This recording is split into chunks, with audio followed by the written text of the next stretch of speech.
Tu me dois encore 10 $, Griffin.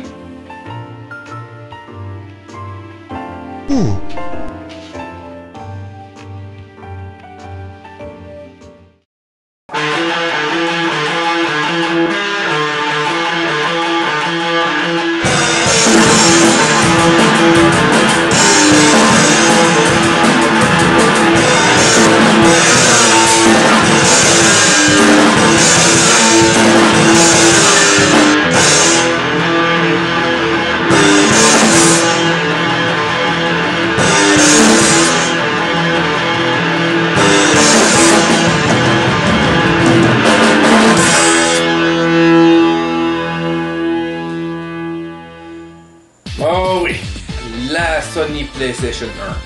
C'est sûr que je pourrais vous dire que j'ai grandi avec la NES et la série 2600, mais ça n'empêche pas que j'ai d'excellents souvenirs avec cette belle et merveilleuse console. Ceci n'a rien à voir avec le fait que Silent Hill, Castlevania Symphony of the Night, Nightmare Creatures, Parasite Eve, Resident Evil, Fear Effect et un bon nombre d'autres titres fassent partie de mes jeux préférés de tous les temps, même si mon numéro 1 reste Tetris. Pour moi, la PlayStation est la console maison qui a forcé l'évolution de conception de jeux à ce qu'on le connaît aujourd'hui, même si je serais le premier à avouer que Nintendo y aurait arrivé de toute façon plus tôt que tard. La librairie et le potentiel monstre de la PlayStation a ouvert des portes à des bons jeux et bien sûr de moins bons jeux, même mauvais. Si on se fie à Nintendo, même si tous les goûts sont dans la nature, le saut de qualité faisait rarement erreur sur l'état du produit. PlayStation était plus libre et orienté vers un public plus mature, donc pas forcément une menace pour Nintendo directement. Mais même la PlayStation pouvait vous sortir des jeux cute et malgré tout conserver son côté mature. C'est pourquoi le sujet d'aujourd'hui, Pocket Fighter. En effet, ce jeu m'a beaucoup manqué, mais je peux néanmoins vous dire que j'y ai beaucoup joué quand j'étais au cégep.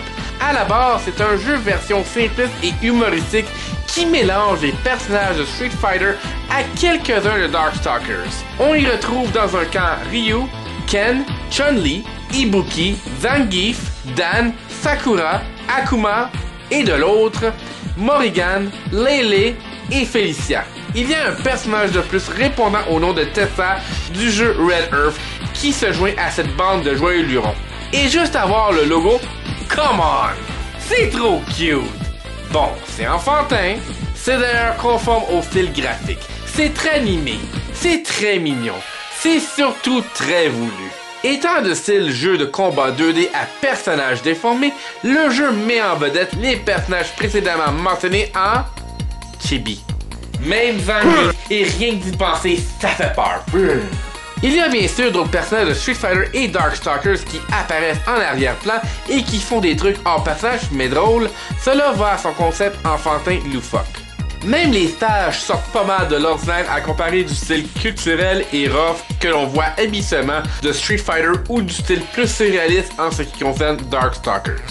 La musique ne consiste même pas des remixes bien connus de stages provenant des autres jeux, mais on échange de la musique intense à quelque chose de plus entraînant et, comment dire, très joyeux, mais pas trop quand même. C'est juste que le plan sonore accentue davantage comment le jeu veut que vous, le joueur, le preniez. À la légère, faites-vous du fun en masse, rien de plus, rien de moins. Du Capcom à son meilleur. Souvenez-vous de vos racines, Capcom! Souvenez-vous de vos racines! Le gameplay est le même que n'importe quel jeu de combat fait par Capcom à la base. Mais conformément à l'histoire, vous pouvez collecter des gemmes qui, eux, augmentent la puissance de vos prises, allant jusqu'à 3 niveaux. Vous pouvez d'ailleurs, avec une bonne suite séquentielle de coups, faire perdre la puissance à votre adversaire et lui-même envers vous, alors que les coups reçus vous feront perdre des gemmes. Vous accumulez également des orbes qui ont plusieurs effets. Ils peuvent geler, exploser, vous transformer en pierre. Un peu cheap d'utilisation, mais on est toujours content de s'en servir pour se sortir du pétrin par contre. Un peu comme depuis Mortal Kombat 3, une séquence de boutons vous donne des combos non pas prédéterminés comme tels, mais bien animés et comiques dans le cas de Pocket Fighter.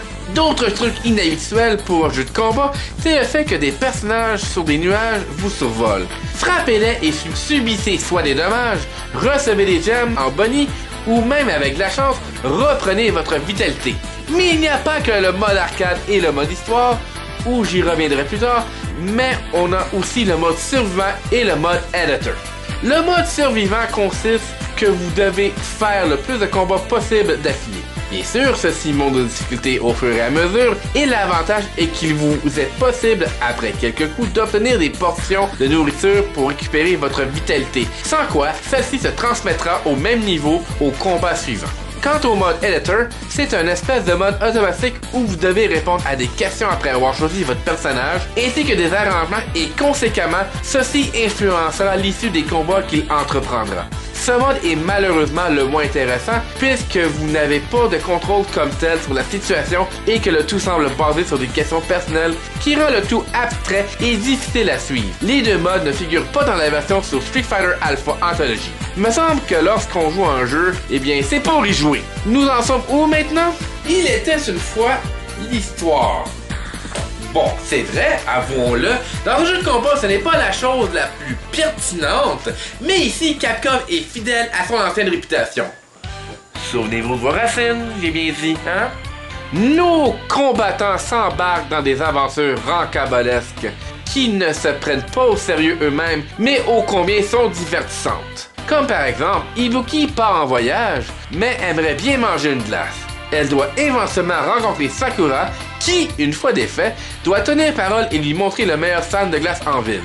Ou encore Morrigan, qui se dit la plus forte et la plus belle femme du monde, mais supposément que Chun-Li détient ce titre. Morrigan défait Chun-Li, elle croit avoir prouvé qu'elle est digne du dit titre, mais un revirement de situation lui fera réaliser que...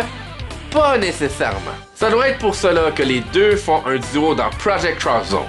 Ou Akuma, qui voudrait s'entraîner d'une nouvelle façon pour être encore et toujours plus fort, verra qu'il en aura pour son argent en bout de ligne. Je n'en dis pas plus car c'est un jeu de PlayStation 1 que je vous invite fortement à découvrir. Pocket Fighter est classé comme étant le 47e meilleur jeu de combat de tous les temps.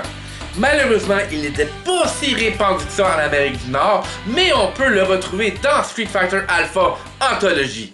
Donc, si vous recherchez un jeu de combat léger, humoristique, loufoque, et qui va vous même faire sourire malgré la défaite, je vous recommande fortement Pocket Fighter.